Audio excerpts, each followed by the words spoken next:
Hi friends, വളരെ എളുപ്പത്തിൽ നെയ്യ് തയ്യാറാക്കുന്ന ഒരു വീഡിയോ ഞാൻ കുറച്ച് ദിവസം മുമ്പ് ഇട്ടിരുന്നു. അന്ന് ഞാൻ വെണ്ണയിൽ നിന്നുമാണ് നെയ്യ് തയ്യാറാക്കിയത്. അപ്പോൾ വീട്ടിൽ വെണ്ണ തയ്യാറാക്കുന്നത് എങ്ങനെയാണെന്ന് എന്നോട് രണ്ട് പേർ ചോദിച്ചിരുന്നു. ഇന്ന് പാലിൽ നിന്നും എങ്ങനെയാണ് വെണ്ണ തയ്യാറാക്കുന്നതെന്ന് നോക്കാം. നമ്മൾ സാധാരണയായി പാൽ തിളപ്പിക്കുമ്പോൾ മുകളിൽ പാട കെട്ടാറുണ്ടല്ലോ. ഞാൻ ആ പാൽപ്പാട കളയാതെ അതെല്ലാം കളക്ട് ചെയ്ത് ഒരു പാത്രത്തിലാക്കി ഫ്രീസറിൽ സൂക്ഷിക്കും. തിളപ്പിച്ച പാൽ തണുത്തതിന് ശേഷം കുറച്ചു നേരം ഫ്രിഡ്ജിൽ വെച്ചാൽ കൂടുതൽ പാൽപ്പാട നമുക്ക് ലഭിക്കും. പിന്നെ ഒന്ന് രണ്ട് പേർ എന്നോട് പറഞ്ഞത് അവർക്ക് പാൽപ്പാട കറക്റ്റായിട്ട് കിട്ടുന്നില്ല എന്നാണ്. നമ്മൾ പാക്കറ്റ് പാൽ വാങ്ങുമ്പോൾ അതിൽ നിന്നും പാൽപ്പാട വളരെ കുറച്ചേ കിട്ടുകയുള്ളൂ. നമ്മൾ ഈ വീടുകളിൽ നിന്നൊക്കെ പശുവിൻ പാൽ നേരിട്ട് വാങ്ങിയാൽ അതിൽ നല്ല പാൽപ്പാട ഉണ്ടാവും. പാക്കറ്റ് പാലിൽ നിന്നായാലും അല്പം കൂടുതൽ ദിവസത്തെ പാൽപ്പാട ശേഖരിച്ച് വെച്ചാൽ വീട്ടിൽ ശുദ്ധമായ നെയ്യ് നമുക്ക് തയ്യാറാക്കാൻ കഴിയുമല്ലോ.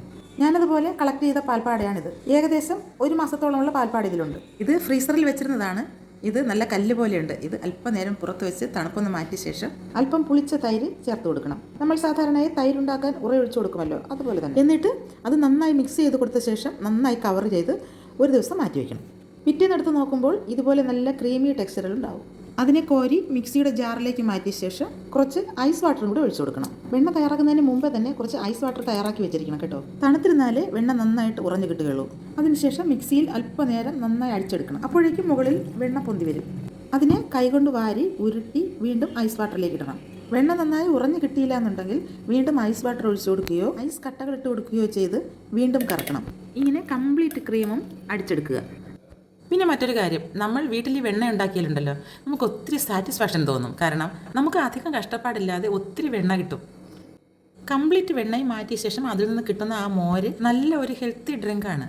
അത് നമുക്ക് സംഭാരമാക്കിയോ കറിയാക്കിയോ ഒക്കെ ഉപയോഗിക്കാം. ഇനി നമുക്ക് ഉറയൊഴിക്കാതെ വെറും പാൽപ്പാടയിൽ നിന്നും വെണ്ണ തയ്യാറാക്കാൻ കഴിയുമോ എന്ന് നോക്കാം. അതിനുവേണ്ടി ഞാൻ കുറച്ച് പാൽപ്പാട ഫ്രിഡ്ജിൽ സൂക്ഷിച്ചിരുന്നു. ഫ്രീസറിലല്ല, താഴെയുള്ള അറയിൽ സൂക്ഷിച്ചിരുന്നു. അതും ഞാൻ മിക്സിയുടെ ജാറിലേക്ക് ഇട്ട് ഐസ് വാട്ടർ ഒഴിക്കുകയാണ്. അതും ഞാൻ മിക്സിയിൽ അടിച്ചെടുത്തപ്പോൾ എനിക്ക് ഇങ്ങനെയാണ് കിട്ടിയത്. ഇത് കണ്ടോ, എനിക്ക് നന്നായി വെണ്ണ കിട്ടിയിട്ടുണ്ട്. പക്ഷേ ഒരു ചെറിയൊരു പ്രശ്നമുണ്ട്.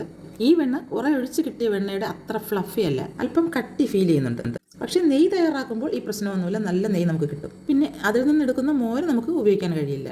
ഓക്കെ, ഇനി ചെയ്യേണ്ടത് നമ്മൾ തയ്യാറാക്കി വെച്ചിരിക്കുന്ന ഈ വെണ്ണ നന്നായി കഴുകിയെടുക്കണം. 2-3 പ്രാവശ്യം ഐസ് വാട്ടറിൽ നന്നായി കഴുകിയെടുത്ത ശേഷം നമുക്ക് ഇത് പാത്രങ്ങളിലാക്കി ഫ്രിഡ്ജിൽ സൂക്ഷിക്കാം. കണ്ടോ, എനിക്ക് ഇത്രത്തോളം വെണ്ണ കിട്ടിയിട്ടുണ്ട്. മാത്രമല്ല കുറച്ചധികം നല്ല മോരും കിട്ടിയിട്ടുണ്ട്.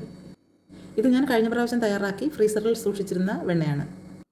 നമുക്കിനി സമയം കിട്ടുമ്പോൾ എപ്പോഴെങ്കിലും ഫ്രീസറിൽ നിന്ന് എടുത്ത് നെയ്യ് തയ്യാറാക്കാം.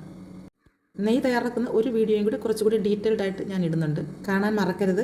എനിക്ക് ഈ വീഡിയോയ്ക്ക് ഒരു ലൈക്ക് തരണം. ഈ വീഡിയോ പ്രയോജനപ്പെടുകയാണെന്നുണ്ടെങ്കിൽ മറ്റുള്ളവർക്കും കൂടി ഷെയർ ചെയ്യാൻ മറക്കരുത് കേട്ടോ. എൻ്റെ ചാനൽ ഫോളോ ചെയ്യണം, സബ്സ്ക്രൈബ് ചെയ്യണം.